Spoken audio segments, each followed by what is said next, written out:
Ya. Kenapa kalau Rasul yang pertama itu Nabi siapa? Nabi Nuh menurut sebagian ulama. Ya, karena terjadinya kemusyrikan itu di zaman Nabi Nuh. Di zaman Nabi Adam nggak ada orang yang menyembah selain Allah. Nggak ada itu.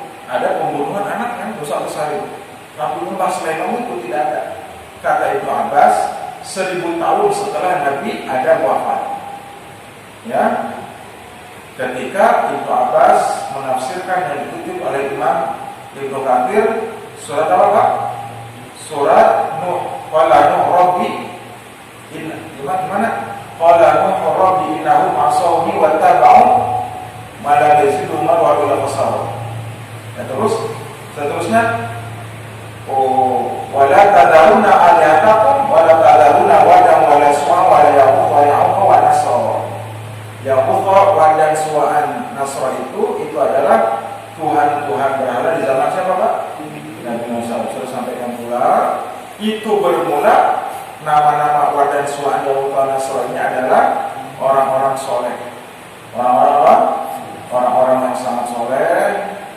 Jadi keunikan dan kehebatan orang ini Pak, diantaranya dua.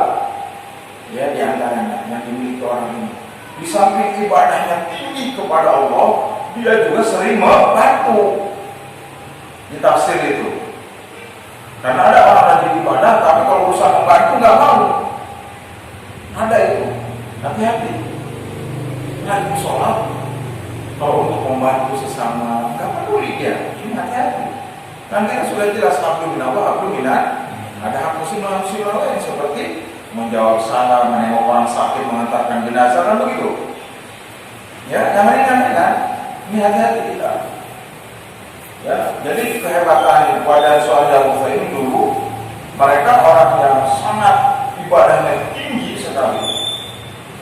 Dan mereka itu Masya Allah, ya sangat apa Pak? Sangat dermawan, sangat membantu. Kalau bahasa kita murah tangannya, ringan tangan, murah tangan. Sehingga ketika wafat meninggal dunia, maka Syekh Dr. Shalih Fauzan mungkin ada sebagian kita, mohon maaf ini, ada dua yang kontradiktif. Ya, jadi kita itu menghormati orang soleh itu diharuskan, tapi menghormatinya jangan berlebihan. Nah, sehingga beliau sampai pada saking berlebihannya dan hormat ini, mohon maaf. Nanti dikhawatirkan seperti mirip kejadian di zaman Nabi Nuh alaihi salam. Itu mengalami proses yang lama. Ya, ketika wadah suami meninggal kan kehilangan banyak masyarakat orang soleh.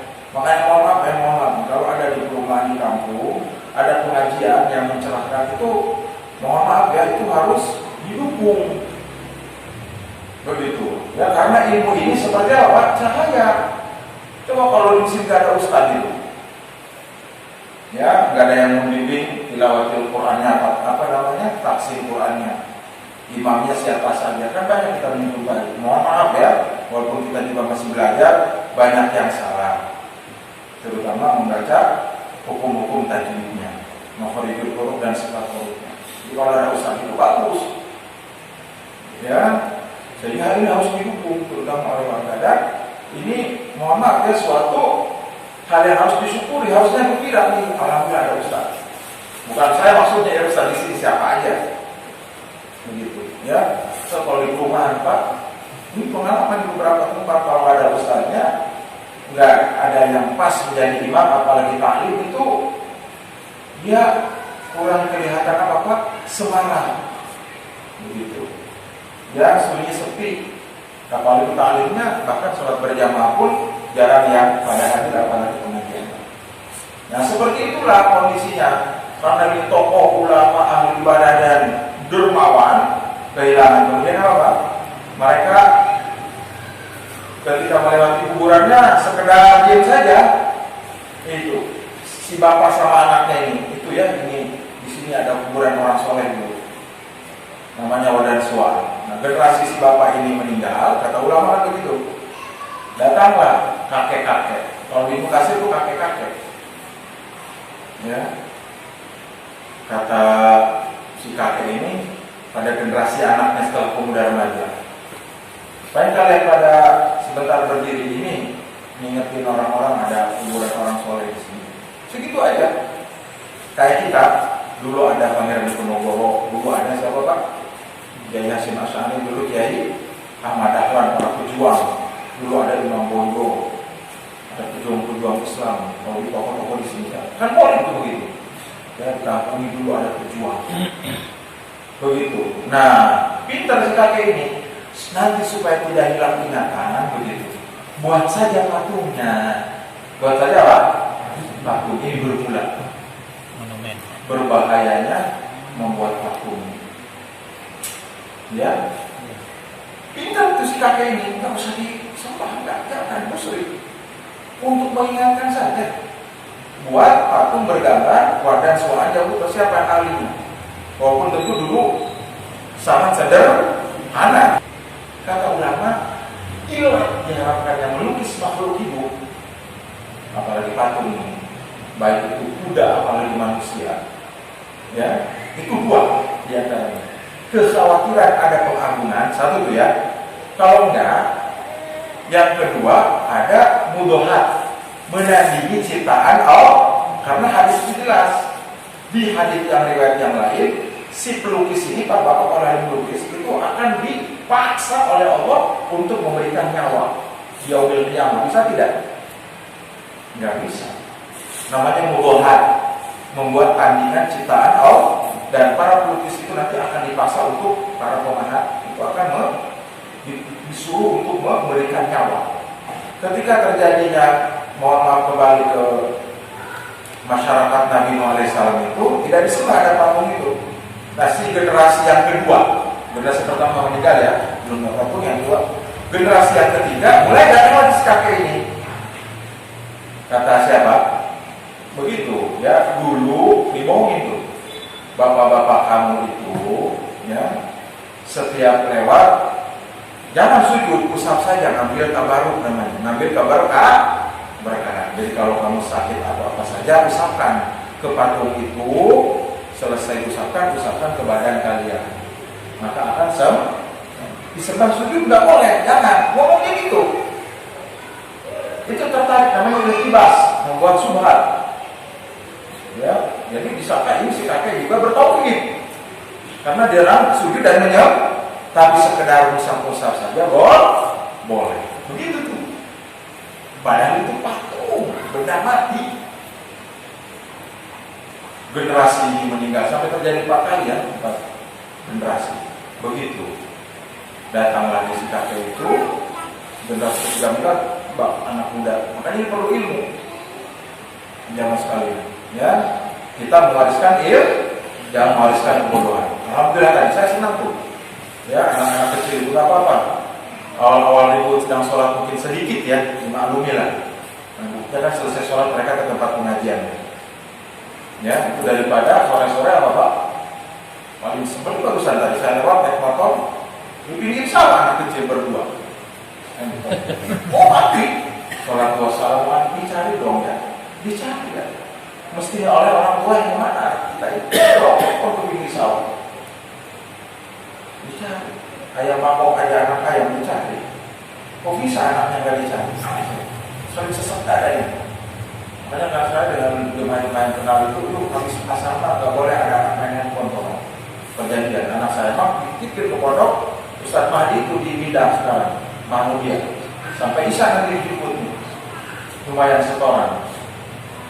Ya, karena dia udah setor beberapa juz, sudah hafal di sekolahnya, tinggal dimungkinkan di sana. Ustadz Mahdi yang alumni dari KPK ya, Abdi. Yang lain suruh main bola, sepedahan. Begitu kita sampaikan kepada orang tua. Ya, main handphone dulu Pak. Ribut, dia ini bocah FF, bocil FF.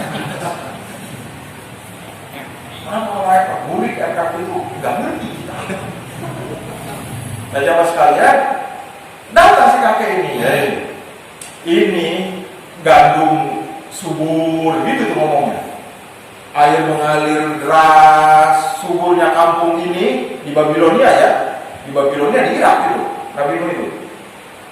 Ya, Nabi kan di sana dengan Nabi siapa Ibrahim. Itu Nabi Nuh di Babilonia. Ya, subur ini itu berkat kampung Tuhan. Ya, terus sehingga kalau kalian sakit, mau ada apa saja ritual tertentu, sujud dan dipakai. Dulu begitu ngomong, dulu bapak kalian begitu, mana enggak? Ya, itu beratus-ratus tahun yang lalu. Diutuslah Nabi Nuh alaihissalam. Berapa usianya Pak? Enggak tanggung-tanggung 950 tahun. Maka saya, Pak Mir dan yang lain jangan bosan mengadakan pengajian. Ini kita kalau begitu kita dengar sama Ustaz ya, namanya juga manusia. Pengajian kita dari jauh, jangan di depan orang. Nggak apa-apa. Kami juga begitu, dan dari SMN, dari sumber jamaah, ada gerakan sumber jamaah, ada tafsir. Tetap aja itu aja orang nggak sabar. Ada yang bosan, capek saya ngurus, pergi dia mesti jalan. Nggak mau berkurang. Ya, jadi harus sabar. Nabi Nuh 950 tahun. Ya, hadirin yang paling aneh, si generasinya itu, biadabnya itu, si orang kampungnya itu. Hadirin, kata ulama Nabi Nuhnya 950 tahun. Tapi pengikutnya nggak sampai 900. Jadi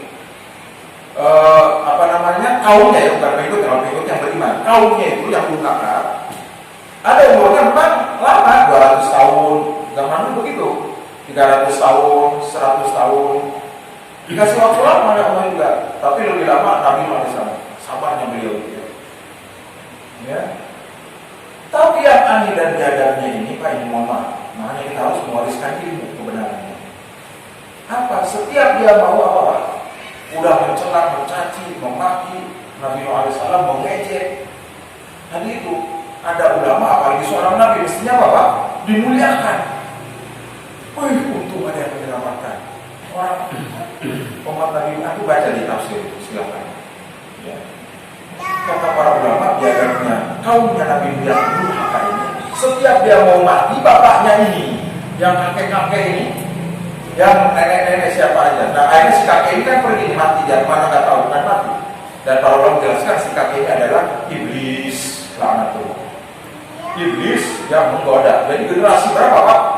4 generasi. Sebagai orang mengatakan, kalau generasinya zaman Nabi Nuh itu usianya 100-200 tahun, maka terjadi prosesnya penyembahan ini. Kalau 100 tahun berarti berapa, Pak? 400 tahun. Kalau 400 tahun per umurnya itu berarti 800 tahun. Lama tidak? Lama, makanya dikhawatir. Makanya dalam Islam satu daerah menutup pintu rapat yang bisa memudaratkan lebih besar, itu harus didahulukan. Kebaikannya ada. Nah, jamaah sekalian, apa wasiat si bapak-bapak di zaman Nabi yang mau meninggal? Wasiatnya wasiat keburukan.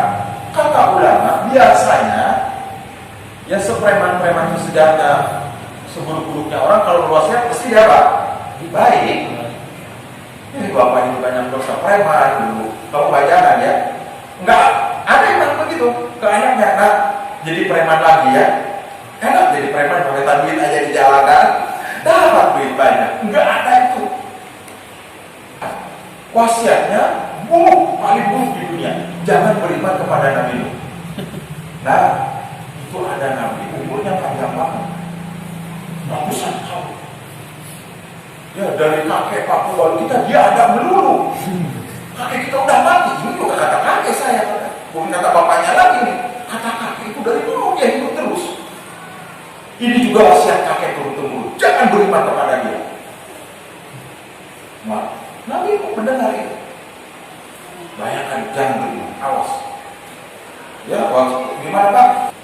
Kalau tidak tazar al-ardi, Nabi itu berdoa, ya Allah jangan bersisakan di kampungnya itu. Ya, bahkan yang lainnya juga kena dengan doa ini. Minal kafirina dayarok, tinggal daya itu dari dayarok, orang yang tinggal di kampung tertentu. Satu pun orang kafir.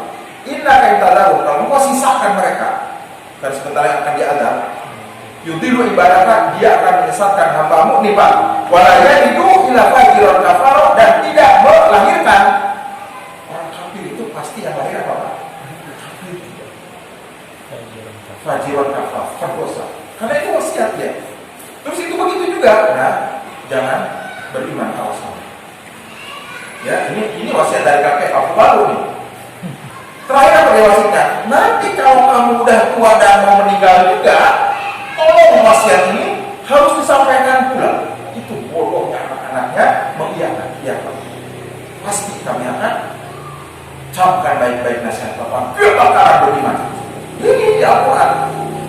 Ya hadirin, wa inni kullama da'awtuhum, setiap aku dakwah mereka, litaghfirlahum, untuk mengampuni, memintakan ampun supaya engkau mengampuni mereka ya Allah. Ja'alu asabi'ahum, tuh saking gak mau dengarnya, karena kata si bapak tadi, jangan kamu dengar itu nasihat Nabi Nuh itu. Mungkin dengan tidak berada dulu menyebutkan Nabi. Ja'alu asabi'ahum, menjadikan asabiahnya apa Pak?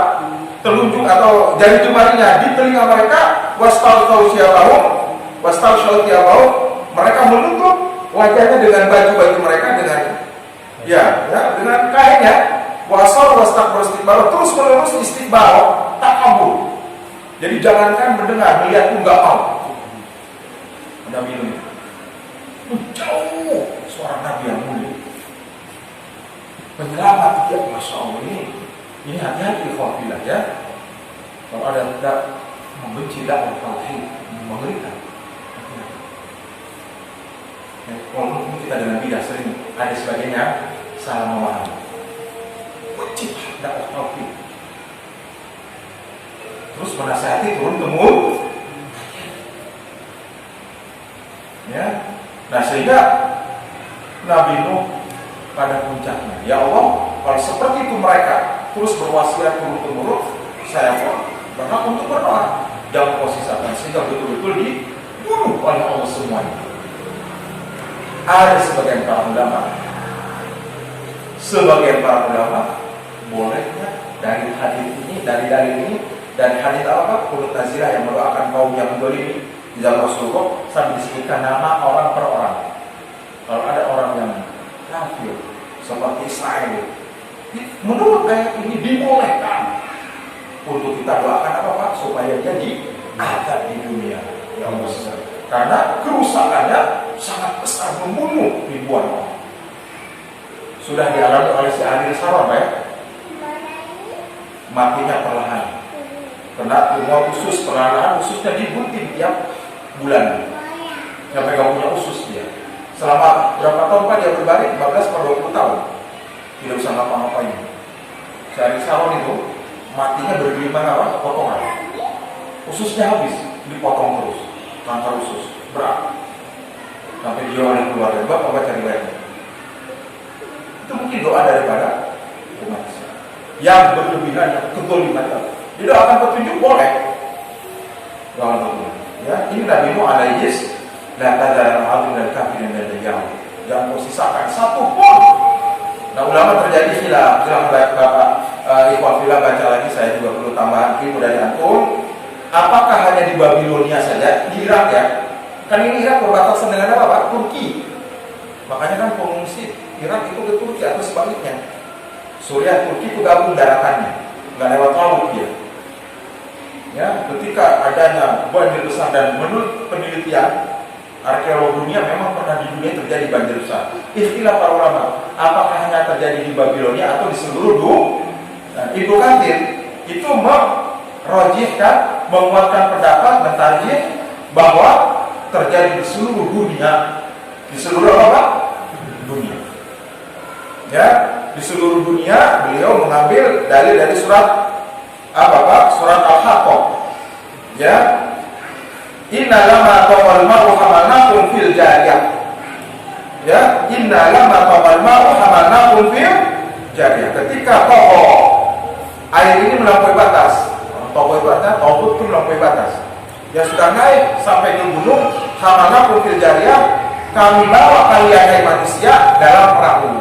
Sehingga ulama mengatakan, kita ini yang ada sekarang, walaupun mungkin zaman Nabi Muhammad SAW banyak di berbagai negara lain, nggak tahu itu di negara mana ada orang Tapi adanya banjir itu mati semua. Ya, tenggelam semuanya kecuali Nabi Nuh dan pengikutnya kelima dan anaknya kelima yang durhaka akan ditenggelamkan, Sam dan Yafid ya. Itu di perahu itu. Nah, kita keturunan dari Sam, Ham dan Yafid. Jadi kita ini keturunan dari anaknya Nabi Nuh yang ada di perahu. Karena seluruh dunia tenggelam. Itu yang dikuatkan oleh Ibnu Katsir. Jadi benar kejadian seluruh dunia itu banjir besar. Bukannya di Babilonia. Begitu mulai surut ya, aneh Pak ya, ada banjir sampai apa Pak? Tsunami aja sampai pohon kelapa ini sampai gunung. Ya, itu di Bukit Judi, kemungkinan Judi itu Bukit Ar yang ada di ini kemungkinan juga yang ada di Turki merapatnya di sana. Ya, diteliti oleh para arkeolog, kok ada gunung berbentuk apa Pak? Perahu. Diteliti pakai ilmu mereka, pakai karbon dan seterusnya, uji coba karbon ini ribuan tahun. Orang Nasrani penemunya itu arkeolognya dicocokkan dengan apa? Dengan yang ada di Injil. Tetap ini kemungkinan ya bahwa merapatnya perahunya Nabi itu ada di kita. Sampai mereka kan kita di media itu sampai diukur kan anjangnya dengan yang diukur di Injil. Cuma kita nggak tahu. Wallahu a'lam bishawab.